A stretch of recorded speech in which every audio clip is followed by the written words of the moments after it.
Saudara-saudari yang dikasihi oleh Tuhan Yesus Kristus, selamat bertemu kembali dalam program Arus Hayat Voice.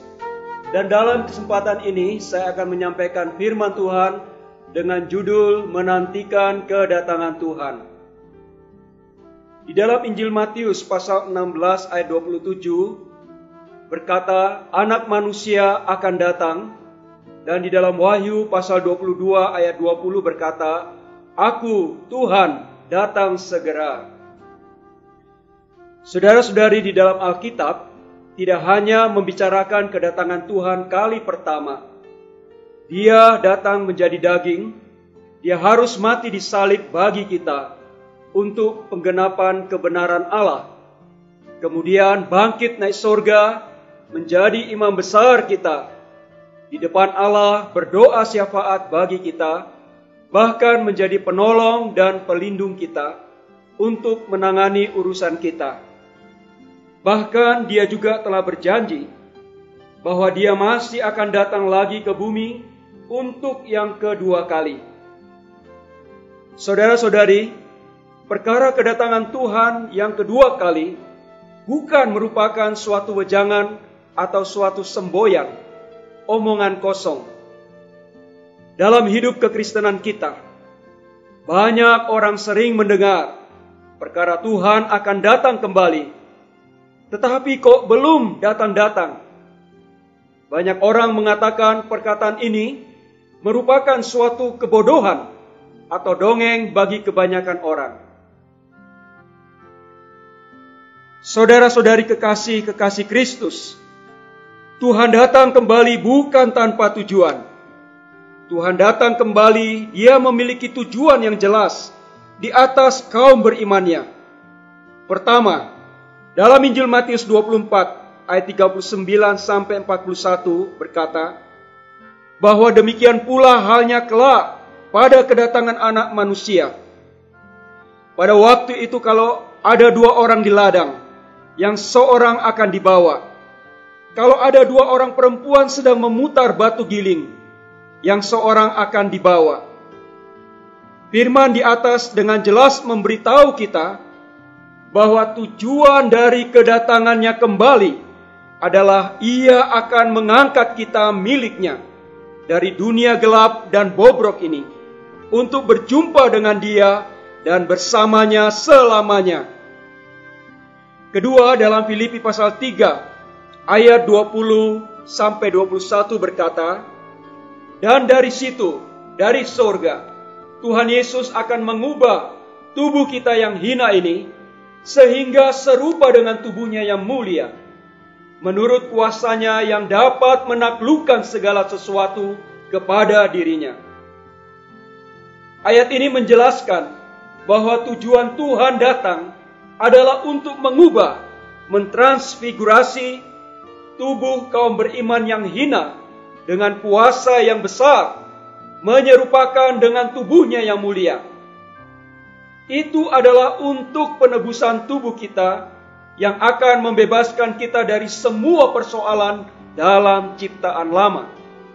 Ketiga, bahwa Tuhan datang untuk memberikan pahala kepada kaum beriman. Dalam kitab Wahyu pasal 22 ayat 12 berkata, sesungguhnya aku akan datang segera dan aku membawa upahku untuk membalaskan kepada setiap orang menurut perbuatannya.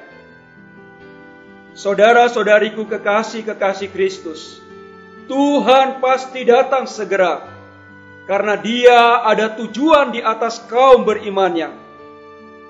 Lalu bagaimanakah sikap kita terhadap kedatangannya? Apakah sama seperti kebanyakan orang Kristen hari ini yang mengatakan, perkara itu masih lama, atau hanya omongan belaka? Sebagai orang Kristen yang taat dan mengasihi Tuhan, kita harus bersikap. Pertama, Titus pasal 2 ayat 12 sampai 13 mengatakan bahwa supaya kita hidup bijaksana, adil dan beribadah di dalam dunia sekarang ini dengan menantikan penggenapan pengharapan kita yang penuh berkat, dan penampakan kemuliaan Allah yang maha besar dan juru selamat kita, Yesus Kristus. Berkaitan dengan kedatangan Tuhan kita harus menempuh hidup ibadah dalam menantikan penampakannya yang mulia. Penampakan itu adalah berkat yang kita harapkan. Kedua, karena itu berjaga-jagalah, sebab kamu tidak tahu pada hari mana Tuhanmu datang. Dalam Injil Matius pasal 24 ayat 42. Jagalah dirimu, supaya hatimu jangan dibebani oleh pesta pora dan kemabukan, serta kekhawatiran hidup sehari-hari. Dan supaya hari Tuhan jangan dengan tiba-tiba jatuh ke atas dirimu seperti suatu jerat. Sebab hari itu akan menimpa semua penduduk bumi ini. Berjaga-jagalah senantiasa sambil berdoa, supaya kamu beroleh kekuatan untuk luput dari semua yang akan terjadi itu, dan supaya kamu tahan berdiri di hadapan Anak Manusia. Ini memberitahu kita bahwa kita harus berjaga-jaga dan harus berdoa, supaya ketika Tuhan datang, kita dapat menang dan dapat luput dari semua malapetaka yang akan menimpa semua orang di bumi dan dapat berdiri di hadapannya.